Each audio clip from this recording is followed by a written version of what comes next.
தொழில்நுட்பத்தை உருவாக்கும் நாடாக திகழ வேண்டும். காருண்யா பல்கலைக்கழக பட்டமளிப்பு விழாவில் மகேந்திரா அண்ட் மகேந்திரா நிறுவனத்தின் ஆட்டோமோட்டிவ் வணிக பிரிவு தலைவர் வேலுச்சாமி பேச்சு. கோவையில் காருண்யா தொழில்நுட்பம் மற்றும் அறிவியல் கல்வி நிறுவனத்தின் 33வது பட்டமளிப்பு விழா நடைபெற்றது.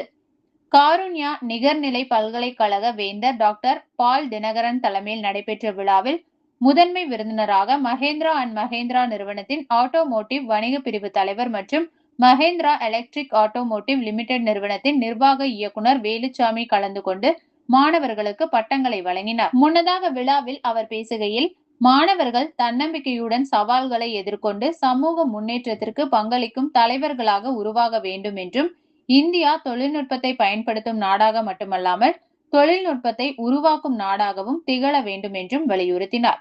வேந்தர் டாக்டர் பால் தினகரன் பேசுகையில், செயற்கை நுண்ணறிவு அனைத்து துறைகளிலும் வேகமாக மாற்றத்தை ஏற்படுத்தி வரும் நிலையில் மாணவர்கள் அது குறித்த அறிவை தொடர்ந்து வளர்த்துக் கொள்ள வேண்டும் என்றும், வேலை தேடுபவர்களாக மட்டும் இல்லாமல் வேலை வாய்ப்புகளை உருவாக்கும் தொழில் முனைவோர்களாக மாற வேண்டும் என்றும் அறிவுறுத்தினார்.